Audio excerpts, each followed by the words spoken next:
नमस्कार दोस्तों, स्वागत है आपका संपूर्ण अध्ययन में। आज हम अव्यय के बारे में जानेंगे। अव्यय के बारे में, अव्यय के भेदों के बारे में जानेंगे। इसके पहले मैं आपको क्रिया के बारे में बता चुका हूँ। इसके पहले हम क्रिया पढ़ चुके हैं। तो आइए जानते हैं कि अव्यय क्या होते हैं। तो देखिए, ऐसे शब्द जिनमें लिंग, वचन, पुरुष, कारक आदि के कारण कोई परिवर्तन नहीं होता, ठीक है, कोई भी विकार उत्पन्न नहीं होता, तो हम उन्हें क्या कहेंगे? अव्यय कहेंगे। अव्यय मतलब आप समझ गए होंगे, ऐसे शब्द जिनमें लिंग, वचन या कारक के होने के बावजूद भी उन पे कोई फर्क नहीं पड़ता। जैसे मैं एक वाक्य बनाऊं, जब तक ऋतिक नहीं आएगा तब तक मैं यहीं रुकूंगा, ठीक है। अब अगर हम बदल दें, जब तक ऋतिका नहीं आएगी तब तक मैं यहीं रुकूंगा, तो देखिए, ऋतिक एक लड़के का नाम था और ऋतिका एक लड़की का नाम था, ठीक है। लेकिन जब और तब में कोई भी फर्क नहीं पड़ा, ठीक है। तो आप समझ गए होंगे कि इसमें किस प्रकार से कोई परिवर्तन नहीं आएगा, ठीक है। तो जिन शब्दों में लिंग के बदल जाने से वो शब्द बदलता नहीं है, वचन के बदल जाने से भी वो शब्द बदलता नहीं है, उन्हें हम अव्यय कहेंगे, ठीक है मित्रों। तो आइए अव्यय के भेद के बारे में जान लेते हैं। तो देखिए, पहले अव्यय के 4 भेद होते हैं, ठीक है ना। पहले मैं आपको ये बता दूं, अव्यय के 4 भेद होते हैं। कितने भेद होते हैं? अव्यय के 4 भेद होते हैं, ठीक है। तो पहला भेद है हमारा क्रिया विशेषण, ठीक है मित्रों। पहला भेद कौन सा है? क्रिया विशेषण। तो ऐसे शब्द जो क्रिया की विशेषता बताते हैं उन्हें हम क्रिया विशेषण कहते हैं, ठीक है। क्रिया की विशेषता बताने वाले। अब क्रिया आप जानते होंगे, मैंने आपको पहले ही बता चुका हूँ। उसके पहले जो 3 वीडियो हैं वो क्रिया के ऊपर ही हैं। उसमें मैंने क्रिया के काल, ठीक है, क्रिया से संबंधित वाच्य और ये सारी चीज़ों के बारे में मैंने उन वीडियो में बताया है। तो आप क्रिया को समझना चाहते हैं तो वे वीडियो आप देख सकते हैं। अब आइए हम जानते हैं क्रिया विशेषण के बारे में। तो देखिए, क्रिया विशेषण भी 4 प्रकार की होती है। एक होती है क्रिया विशेषण स्थानवाचक, फिर होती है एक कालवाचक और एक परिमाणवाचक और एक लास्ट में रीतिवाचक। तो ये 4 प्रकार की होती हैं हमारे क्रिया विशेषण, ठीक है। कितने प्रकार के होते हैं? 4 प्रकार के होते हैं, स्थानवाचक, कालवाचक, परिमाणवाचक और रीतिवाचक। तो आइए पहले देखते हैं हम स्थानवाचक। तो आप इसके नाम से ही समझ रहे होंगे, जहाँ पे हमें स्थान का बोध हो, ठीक है। जैसे स्थिति, किसी चीज़ की स्थिति का बोध, ठीक। जैसे बोले कि पलंग बाहर रखा हुआ है, ठीक है, तो ये हमें स्थिति पता पड़ रही है कि पलंग कहाँ रखा हुआ है? बाहर रखा हुआ है। अब जैसे बोले गैस चूल्हा भीतर रखा हुआ है, तो हमें गैस चूल्हे की स्थिति पता पड़ रही है कि गैस चूल्हा कहाँ है? भीतर है, ठीक है। इसी प्रकार से दिशा सूचक होते हैं स्थानवाचक। कुछ शब्द होते हैं दिशा सूचक, जिनसे हमें दिशा का पता पड़ता है। अब जैसे बोलें कि जब आपको स्कूल जाना हो तो स्कूल जाने के लिए पहले आप दाएं मुड़ें, फिर आप बाएं मुड़ें, और फिर आपको सामने ही आपको स्कूल मिल जाएगा, ठीक है मित्रों। तो आप समझ पा रहे होंगे। तो ये हमारे कुछ इनके उदाहरण हैं स्थितिवाचक, यहाँ वहाँ, भीतर बाहर। इसी प्रकार दिशावाचक, इधर उधर, दायां बायां, ठीक है मित्रों। तो अब आइए जानते हैं कालवाचक के बारे में। कालवाचक क्रिया विशेषण। तो पहले है समय। समयवाचक, जो समय बताएगा कि समय मतलब आज, कल, अभी, तुरंत, मतलब जिससे समय का बोध हो, ठीक। समय मतलब तुरंत वाला, जो आज, अभी, ठीक है, इससे हमें क्या पता पड़ता है? समय पता पड़ता है, ठीक। अब दूसरा क्या है? अवधि सूचक। अब आप देखिए, समय सूचक और अवधि सूचक, इन दोनों में आप अब अंतर समझ पा रहे होंगे। अवधि सूचक मतलब एक अवधि, जैसे रात भर, दिन भर, ठीक है, आजकल, नित्य। तो ये एक अवधि सूचक, अवधिवाचक क्रिया विशेषण है, एक ये वाले। और एक ये समयवाचक। समय से आप समझ गए होंगे। आप जैसे मैं एक वाक्य बोलूँ, तुम्हें यह काम तुरंत करना पड़ेगा। तुरंत करना पड़ेगा मतलब इसी समय, अभी के अभी, ठीक है ना। तो आप समझ पा रहे होंगे कि समयवाचक किसे बोलेंगे, ठीक है। अब अगर इसी वाक्य को मैं बोलूं कि यह काम तुम्हें दिन भर में करना पड़ेगा, तो अब उसके पास कोई पर्टिकुलर एक पॉइंट नहीं है, ठीक है। तो आपको अगर कोई बिंदु दिखाना है कि आपको अभी है, अभी के अभी मतलब कि एक पॉइंट आपको दिखाना है, तो आप वहाँ पे क्या बोलेंगे, तुरंत उधर पे आप उस शब्द को बोलेंगे समयवाचक, ठीक है मित्रों। और अगर अवधि बताना है तो अवधि मतलब जब लंबा समय रहेगा, एक टाइम ड्यूरिंग रहेगी, एक समय से लेके लंबा दूसरे समय तक, ठीक है। जैसे 4 बजे से 5 बजे तक, ठीक। तो वहाँ पे होता है अवधिवाचक। और समयवाचक मतलब 9 बजे, मतलब फिक्स 9 बजे, 9 बजे मतलब 9 बजे, ना उससे 1 मिनट आगे ना उससे 1 मिनट पीछे। अब बारंबारता मतलब जो बार बार एक दोहरा के आता है, ठीक। तो उसे हम बारंबारता बोलते हैं। जैसे मेरे घर प्रतिदिन अखबार आता है, ठीक। अब अगर मैं बोलूँ मेरे घर प्रतिदिन दूध आता है, तो देखिए दूध और अखबार के लिंग अलग अलग हो जाते हैं, लेकिन इस प्रतिदिन में कोई अंतर नहीं आया, ठीक है। मैं रोज जैसे बोलूँ कि वह रोज लड़कियों को ट्रेनिंग देता है, ठीक। तो वह, और दूसरा वाक्य बोले वह रोज लड़कों को ट्रेनिंग देता है। तो देखिए रोज या प्रतिदिन, तो इस प्रतिदिन पे कोई अर्थ नहीं पड़ा, तो ये कैसा हुआ, अव्यय हुआ। अब आइए जानते हैं परिमाणवाचक क्रिया विशेषण के बारे में। तो परिमाणवाचक मतलब कुछ परिमाण मिले जिनमें हमें, ठीक है। क्या मिले, कुछ परिमाण मिले, ठीक। तो किसी भी चीज़ को, जैसे अत्याधिक बोधक, ठीक है, बहुत, खूब, अत्यंत, अति। जैसे बोले अति सुंदर, वह लड़की तो अति सुंदर है, तो हमें यहाँ परिमाण मिल रहा है कि वह अति सुंदर है। कुछ मतलब कि हमें रिजल्ट मिले, आखिरी में क्या मिले, कुछ रिजल्ट मिले तौलने में या भाव में।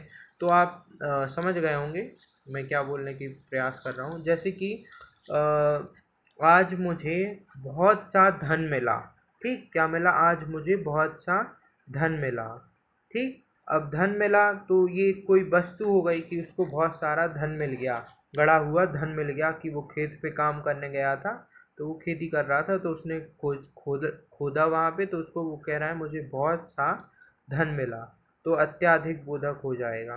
इसी प्रकार से न्यूनता बोधक, जरा, थोड़ा, किंचित, कुछ, तो ये हो गए न्यूनता बोधक। अब परिमाण समझ गए होंगे, जहाँ पे अपन को कुछ परिमाण मिले, ठीक है, कुछ एक रिजल्ट मिले। इसी प्रकार से पर्याप्ति बोधक, पर्याप्ति बोधक में क्या हो गया, बस, यथेष्ट, काफ़ी, ठीक, ठीक है। जैसे बोले कोई खाना परोस रहा है आपको, अब वो परोसता ही जा रहा है, तब बोलेंगे बस, बहुत हो गया, काफ़ी है भोजन, अब मुझे नहीं करना, ठीक है मित्रों।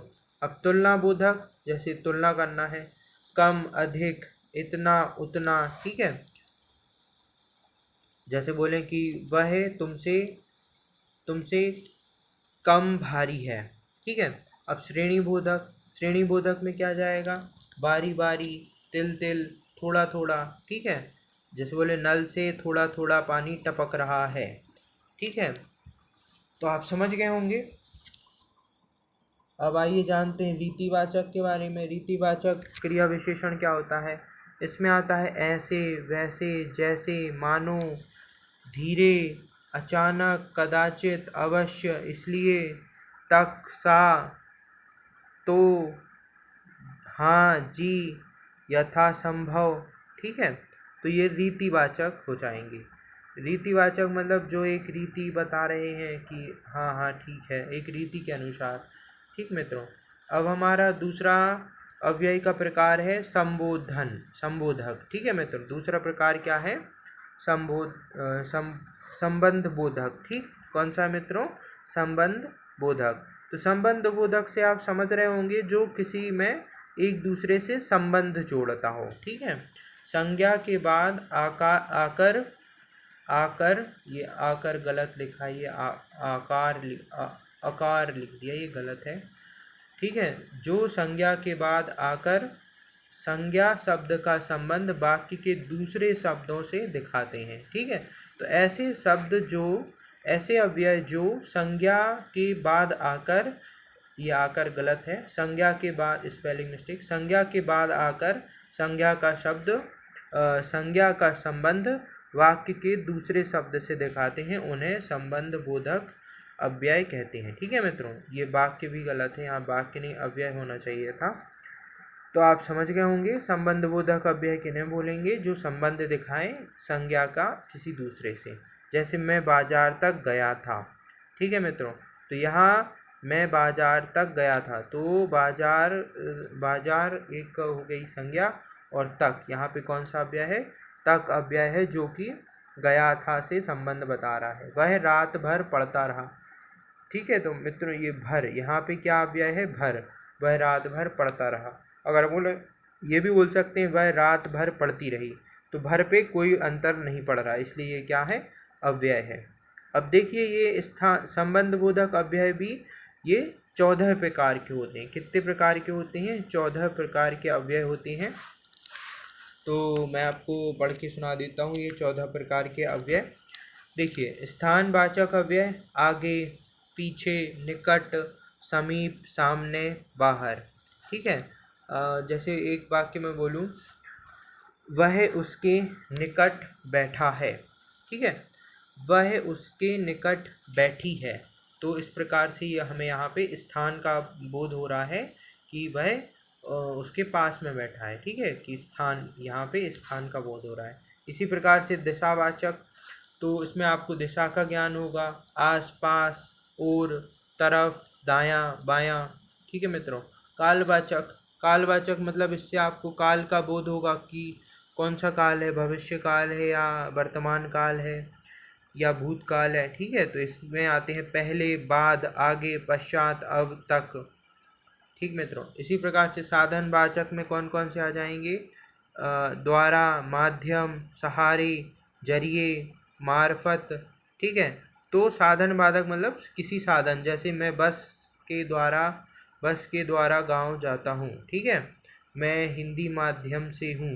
ठीक, तो ये माध्यम, ठीक, ये साधन बता रहा है कि आप कहाँ से हैं, इंग्लिश स्कूल से हैं या हिंदी स्कूल से हैं।